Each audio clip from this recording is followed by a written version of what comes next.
크리스마스 하면은 제일 먼저 떠오르는 단어가 기쁨입니다. 그런 감정이 기쁨이에요. 크리스마스는 기쁨의 날입니다. 우리 4명의 자녀님들 중에 한 분이 이런 얘기를 하시더라고요. 나는 내 생일보다 크리스마스가 더 좋아. 그래서 그렇구나. 정말 크리스마스가 행복하구나. 왜 행복할까? 왜 기쁠까? 연말 분위기도 있고 가족들이 함께 할 수 있고, 아까 우리 영상에서 봤지만 아이들이 선물도 받고 파티도 하고 맛있는 음식도 먹고 교회 와서 이렇게 예배도 드리고 기쁠 이유가 참 많죠. 그리고 성탄 예배도 드리는 그런 멋진 날이기 때문에 그렇죠. 이 모든 크리스마스의 기쁨은 어디서 오는 것일까요? 우리 다음 세대 학생들 알아요? 이 성탄절의 모든 크리스마스의 기쁨은 누구 때문에 어디서 오는 걸까요? 잘 안 들려요. 자, 하나, 둘, 셋 하면 얘기해 보세요. 정답을.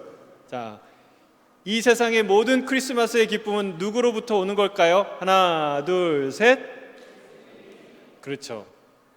예수 그리스도가 이 모든 크리스마스의 기쁨의 이유입니다. 세상에서 산타가 주인공이 됐다고 슬퍼하지 마시기를 바랍니다. 여러분, 세상이 언제부터 예수님을 기뻐했습니까? 세상이 언제부터 하나님 때문에, 예수님 때문에 즐거워했습니까? 하나님을 기뻐하고 예수님을 기뻐하는 것은 온전히 교회의 몫이에요. 교회. 빛은 어두움을 탓하지 않습니다. 어둠이 사라져야 빛이 임하는 게 아니라 빛이 임하면, 빛이 더 밝게 타오르면 어둠은 흔적도 없이 사라지는 거예요.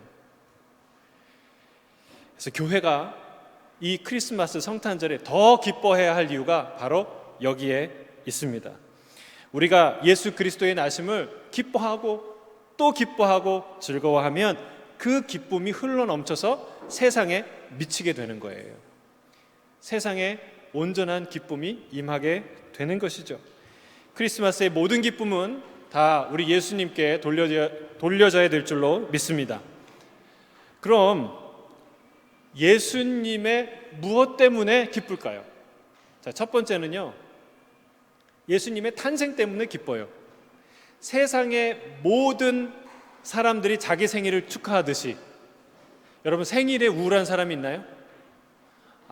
그렇죠. 생일을 우울할 수도 있어요. 어떤 기대에 못 미치는 어떤 그 환경이 됐을 때. 그러나 생일 자체가 슬픈 게 아니에요. 기쁜데 기뻐할 수 없는 환경이 슬픈 거지, 생일 자체는 너무너무 모든 세계에 있는 사람들이 자신의 생일, 가족의 생일을 기뻐하고 축하합니다. 예수님의 탄생은 예수님의 아기의 탄생이기 때문에 그 자체로 기쁜 일이죠. 생명의 탄생 자체가 놀라운 기쁨인 줄 믿습니다. 이 생명의 탄생을 부담스러워하고 축복하지 않고 슬퍼하고, 여러분, 그것은 병든 거예요. 이 생명을 귀찮아하는 것은 영혼의 깊은 병이에요. 세상에 생명처럼 신비하고 놀라운 축복은 존재하지 않는 줄로 믿습니다. 자, 그러나 이것이 온 세상이 기뻐해야 될 만한 이유의 전부인가? 그렇지 않습니다.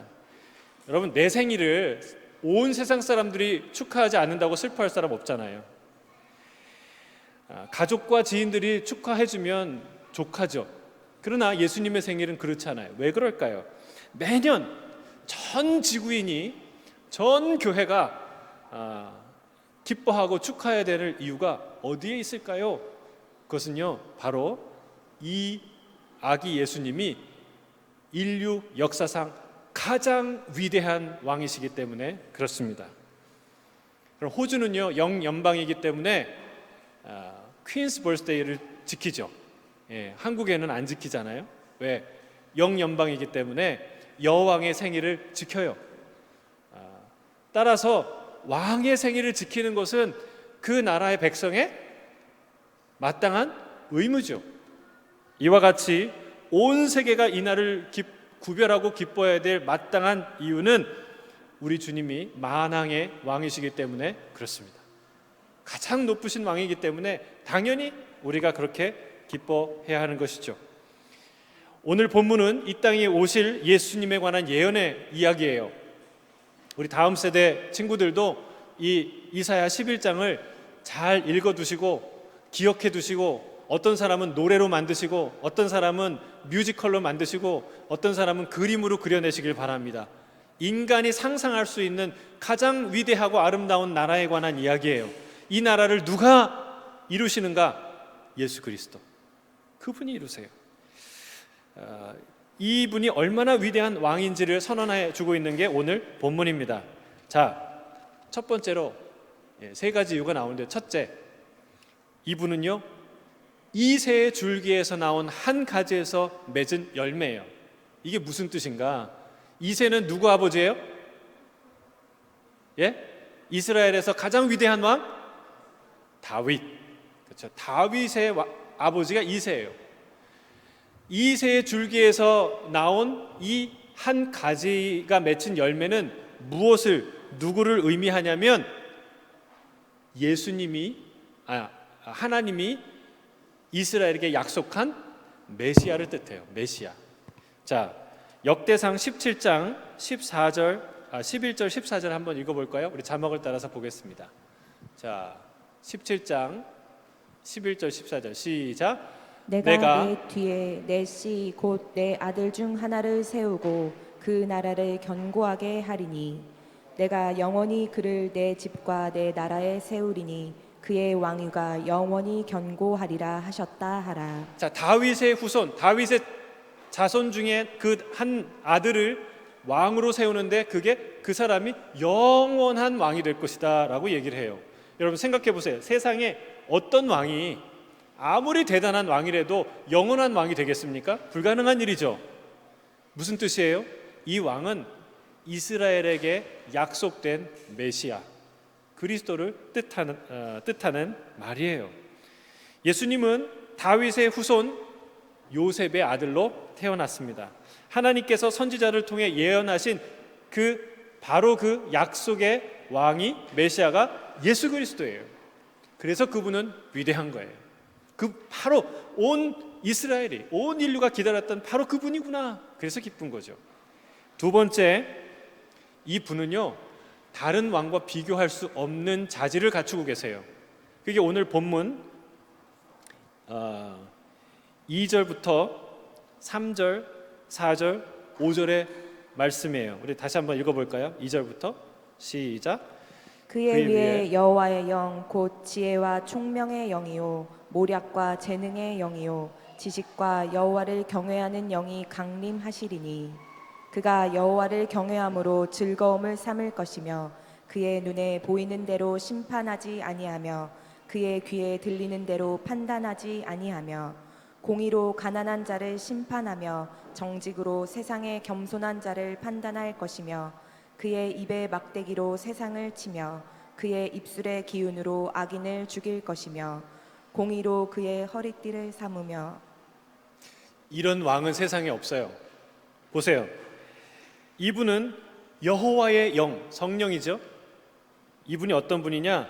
지혜와 총명과 모략과 재능과 지식의 영으로 충만한, 하나님을 경외하는 영으로 충만한 분으로서 사람을 판단하는데 보이는 대로 판단하지 않고 그 중심을 꿰뚫어서 정확하게 공의와 정의와 성실로 그 사람을 판단하고 심판하는, 그리고 세상에 있는 모든 악을 심판하는 그런 위대한 왕이에요. 여러분, 세상에 있는 위대한 왕은 한때 지혜롭거나 한때 정의롭거나 한때 좋은 왕이지 끝까지 영원토록 좋은 왕은 세상에 별로 많지 않아요.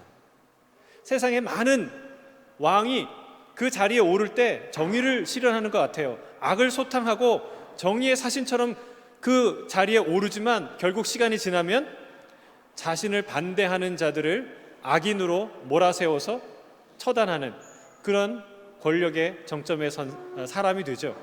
근데 여러분, 이 왕은 처음부터 끝까지 공의와 정의와 성실로 사람들을 판단하시는, 악을 심판하되 끝까지 악을 심판하시는 위대한 왕이라는 거예요. 여러분, 우리가 공정, 정의 많이 부르짖잖아요. 근데 항상 부르짖는다고 그게 실현되는 게 아니죠. 그러나 이 예수 그리스도는 이 땅에 완전한 공의와 완전한 정의를 행할 수 있는 유일한 왕이라는 거예요. 그래서 그분의 오심을 우리가 축하하고 환영하는 거예요. 자, 마지막 세 번째, 이것만으로도 세상과 비교할 수 없는 위대한 왕이고 우리가 기뻐해야 될 이유지만, 세 번째는요, 누구도 상상할 수 없고 누구도 감히 세울 수 없는 위대한 나라를 세우시는 분이 바로 이분이기 때문에 그렇습니다. 그 나라는 어떤 나라냐? 오늘 본문 6절부터 8절 말씀이에요. 같이 한번 읽겠습니다. 자, 6절부터 8절 시작. 그때 이리가 어린 양과 함께 살며 포범이 어린 염소와 함께 누우며 송아지와 어린 사자와 살진 짐승이 함께 있어 어린 아이에게 끌리며 암소와 곰이 함께 먹으며 그것들의 새끼가 함께 엎드리며 사자가 소처럼 풀을 먹을 것이며 젖 먹는 아이가 독사의 구멍에서 장난하며 젖된 어린아이가 독사의 굴에 손을 넣을 것이라. 여러분, 이렇게 성경을 읽을 때는요, 귀를 기울이는 것도 중요하지만 상상력을 펼치는 게 중요해요. 성경이 상상의 작품이라는 게 아니에요. 성경이 하나의 문학 작품에 불과하다는 뜻이 아니라 성경의 이미지와 메시지는 우리의 상상을 초월하는 실제를 갖고 있기 때문에 우리가 문학적 상상력을 최대한 동원하지 않고서는 이 성경의 본래의 의미, 하나님이 우리에게 말하고자 하는 그 풍성한 의미를 깨달을 수 없다는 뜻이에요. 여러분, 영화를 보듯이 이 상황을 상상해 보세요. 이리와 늑대가 함께 살아요. 이 세상에서 이리와 양을 놓으면 어떤 일이 일어날까요? 피비린내가 일어나죠. 끔찍한 일이 일어나죠. 암소와 곰이 함께 놀아요. 그 새끼들도 즐겁게 놀아요. 사자가 소처럼 풀을 뜯어요. 젖 먹는 아이가 독사굴에 손 넣어요. 미친 짓이죠. 근데 아무렇지도 않게 독사랑 아이들이 놀아요. 정말 동화 같은 이야기죠. 상상만 해도 행복한 나라입니다. 여러분, 그거 아세요? 이런 나라가 이 땅에서 시작되었다는 거예요. 그걸 믿으시겠어요? 아멘이 별로 없으신데, 여러분, 이런 놀라운 나라가 이미 이 땅에서 시작되었다는 사실이에요. 어떻게 할 수 있느냐? 성경을 보니까 나와요. 2000년 전에 초대교회에 이런 일이 일어났어요. 지배자와 피지배자가, 그리고 강자와 약자가, 그리고 포식자와 먹잇감이 서로 한데 어울려서 사랑의 공동체, 평화의 공동체를 이루는 실제의 공동체가 이 땅에 실현됐어요. 그게 어디예요? 교회예요. 교회. 교회는 그런 곳이에요. 그렇게 영광스러운 곳이에요. 위대한 나라예요. 실제로 초대교회에서는 상전과 종이, 남자와 여자가, 유대인과 이방인이 하나 되었던 곳이에요. 이건 불가능한 일이죠. 불가능한 일이에요. 이게 어떤 변화냐? 양과 이리가 같이 있는데 양이 점점 변해가지고 이리처럼 변해서 서로 친구가 되었더라, 이런 얘기가 아니에요. 이리와 양이 있는데 이리가 점점 순화돼서 양처럼 변화돼서 서로 친구가 되었더라, 이런 얘기가 아니에요. 이리는 여전히 이리와 같이 날카로운 이빨과 발톱을 갖고 있는 이리예요. 양은 여전히 순진하고 연약한, 그런 보호를 받아야 될 연약한 약함을 갖고 있는 상태로 양이에요. 그 상태에서 둘이 친구가 되는 거예요. 둘이 가족이 되는 거예요. 둘이 사랑할 수 없는 사이에서 사랑하게 되는 거예요.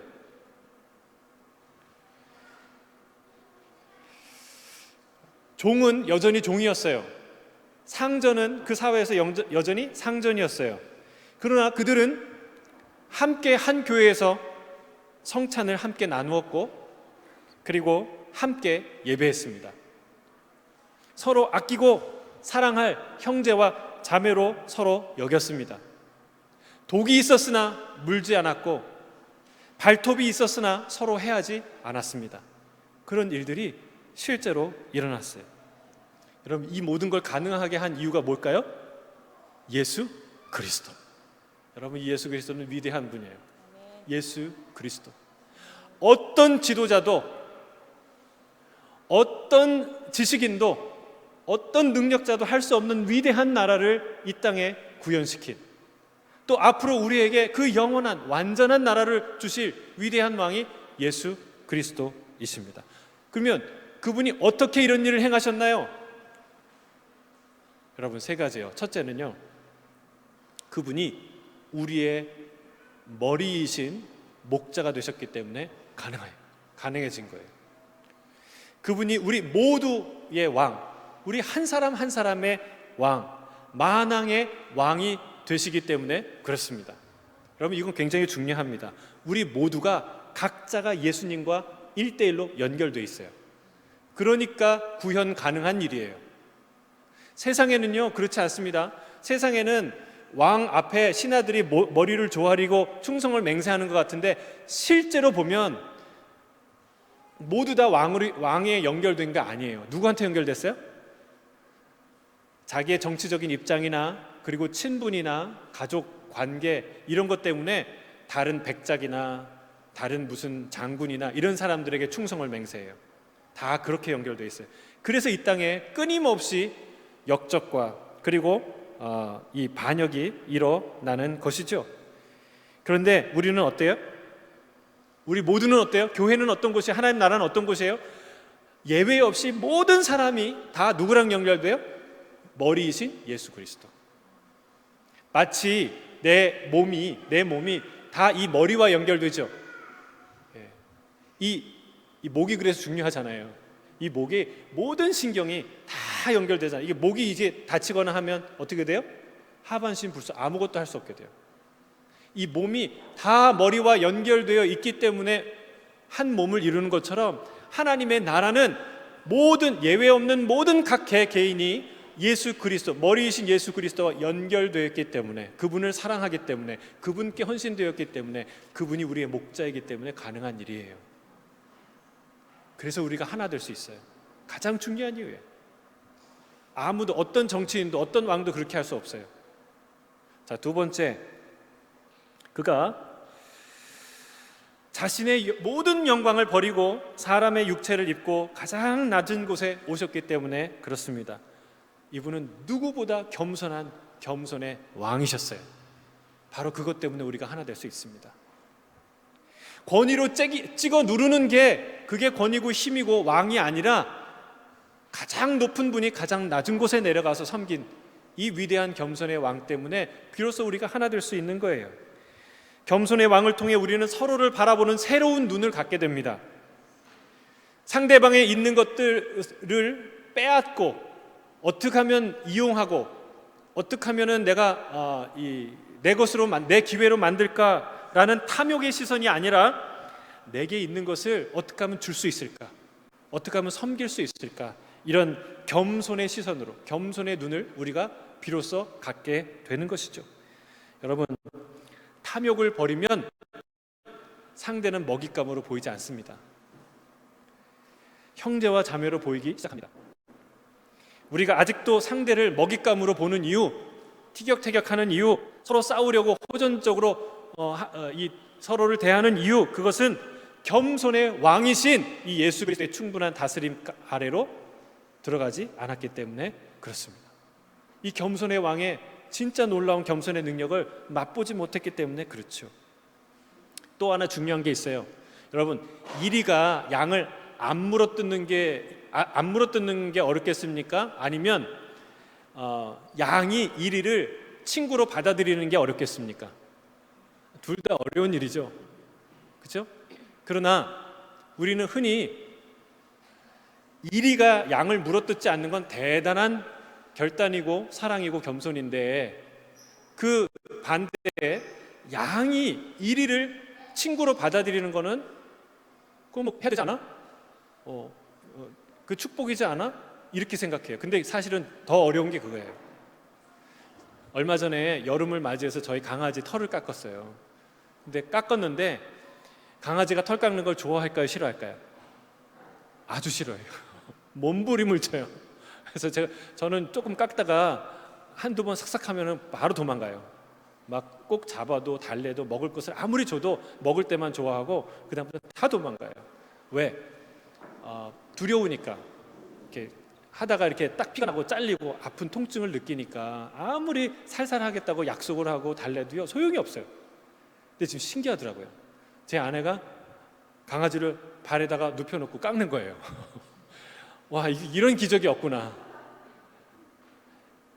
여러분, 약자가 강자를, 먹잇감이 되었던 존재가 포식자를 친구로 맞아들이고 믿어주는 건 쉬운 일이 아닙니다. 쉬운 일이 아니에요. 이리가 양에게 형제님, 양 형제님, 우리 형제 자매로 잘 지내요. 그러면 양이 어떻게 생각할까요? 공포에 떨 거예요. 벌벌벌 떨 거예요. 그렇죠? 그렇습니다. 상전이 종을 용납하는 것 어려운 일이죠. 그러나 종이 상전을 형제로 받아들이는 것, 그것 역시 쉽지 않은 일이었습니다. 그런데 이 모든 것이 어떻게 가능할까요? 가장 높으신 분이, 가장 강하신 분이 가장 연약한 모습으로 가장 낮은 곳으로 내려오신 그 예수 그리스도를 경험하지 않았다면 그런 개념조차 없었을 거예요. 강한 사람이 약한 사람보다 더 약해질 수 있구나. 강함을 잃어버리지 않은 채, 그런데 약한 자를 섬기는 이런 사람이, 이런 존재가 있구나라는 걸 누구를 통해서 알게 돼요? 겸손의 왕 예수 그리스도. 저 사람이 진실로 바로 그 겸손하신 예수님을 따르는 제자구나. 저 이리가, 저 사자가, 저 곰이 진짜 예수님을 따르는 주님의 제자구나라는 믿음이 없다면 여러분, 우린 마음을 열 수가 없어요. 하나 될 수 없다는 사실이에요. 세 번째, 예수님, 그가 십자가를 지시고 우리를 위해 죽으신 사랑의 왕이기 때문에 그렇습니다. 예수님은요, 가장 강하신 분이었어요. 그 당시에 제일 강했던 나라가 어디예요? 로마군. 그러면 로마군 하면, 군병 하면요 사람들이 벌벌벌벌 떨었어요. 근데 예수님이 뭐라고 그러세요? 그 가장 강력했던 로마 군보다 훨씬 더 강한 천군 천사, 저 천군을 12군단도 더 동원할 수 있는 분이 누구예요? 예수 그리스도. 뿐만 아니에요. 예수님은 거친 풍랑도 잠잠하게 하시고 물 위를 걸으시고 오병이어로 5,000명 이상을 먹이셨던 그런 위대한 분이에요. 수많은 병자들을 살리시고 죽을 병자들을 살리시고 그리고 그 어마어마한 군대 귀신을 쫓아내신 분이 예수 그리스도예요. 근데 그분은 그 모든 능력으로 뭐 하셨습니까? 그분의 전심을 다해서, 혼신을 다해서 그 능력으로 뭐 하셨습니까? 십자가를 지셨어요. 여러분, 십자가는 패배자의 변명이 아니에요. 예수님은 그 모든 능력을 다 십자가를 지시는데 사용하셨습니다. 원수되었던 우리를 위해 자신을 주셨습니다. 우리는 십자가를 통해 이것을 깨닫는 거예요. 힘은 상대를 압도하거나 상대의 무엇인가를 뺏는 데 사용하는 것이 아니라 죽어가는 자를 살리고 연약한 자를 돌보는데 이 힘을 사용해야 되는구나라는 것을 깨닫게 되는 것이죠. 여러분, 주님은 원수되었던 우리를 위해 자신의 목숨을 주셨고 모든 자신의 능력을 쏟아 부어 주셨습니다. 바로 그 예수님 때문에 이리와 곰과 사자는 무슨 생각을 한 거예요? 내 이 힘으로 양을, 염소를 다 물어뜯어서 먹어야지, 넌 다 내 거야, 이게 아니라 이 힘으로 내가 양을 돌봐야 되겠구나, 내가 이 능력으로 어린 염소들을 돌봐야 되겠구나, 이렇게 생각하는 거예요. 자, 마지막으로 이 6절과 8절의 그 놀라운 환상은 예수님 때문에 일어난 것인데 특히 무엇 때문에 일어난 것이냐, 이렇게 얘기합니다. 9절이에요. 같이 읽겠습니다. 시작. 내 거룩한 산 모든 곳에서 해됨도 없고 상함도 없을 것이니 이는 물이 바다를 덮음 같이 여호와를 아는 지식이 세상에 충만할 것임이니라. 아멘. 여러분, 하나님의 나라는 해됨도 없고 상함도 없는 그런 아름다운 곳인 줄 믿습니다. 우리가 상처받았어 거긴 상처 없어요. 다 치유될 거예요. 우리가 어떤 사람을 해하거나 아프게 하거나 하는 일이 없을 거예요. 여러분, 무엇 때문에 가능해요? 이사야는 말하는 거예요. 물이 바다를 덮음 같이 여호와를 아는 지식이 충만할 때 그런 일이 일어난다는 거예요. 우리가 앞에서 세 가지를 살펴보았어요. 예수님이 우리에게 어떤 삶을 보여주셨는지, 그것 때문에 우리가 어떻게 하나 되었는지 우리가 살펴보았어요. 예수님이 하신 일이 바로 이거예요. 그분이 이 땅에 오셔서 이런 일을 하셨어요. 어떻게 알 수 있어요? 그분이 이 땅에 오셔서 하신 일은 하나님을 보여주신 거예요. 주님이 이렇게 말씀하셨습니다. 나와 아버지는 하나이니라. 나를 본 자는 아버지를 보았느니라. 사도 요한은 예수님에 대해서 뭐라고 증언합니까? 본래 하나님을 본 사람이 없으되 아버지 품속에 있는 독생하신 하나님이 나타내셨느니라. 말씀이 육신이 되어 우리 가운데 거하심에 우리가 그의 영광을 보니 아버지의 독생자의 영광이요 은혜와 진리가 충만하더라 라고 증언하고 있어요. 사랑하는 성도 여러분, 오늘 말씀을 맺습니다. 해됨도 없고 상함도 없는 그 위대한 하나님의 나라, 그것은 바로 위대하신 인류 역사상 가장 위대한 왕이신 예수 그리스도 안에서 이미 시작되었다는 사실입니다. 저 위대한 왕이 아니고서는 누구도 이룰 수 없고 누릴 수 없는 그런 아름다운 나라입니다. 이것이 성탄이 우리에게 크게 기쁘고 행복한 이유이죠. 이 큰 기쁨을 누리고 나누고 찬양하고 하나님 앞에 예배드리는 저와 여러분이 되시기를 주의 이름으로 축복합니다. 아멘. 우리 자리에서 다 함께 일어나서 마지막으로 찬양하도록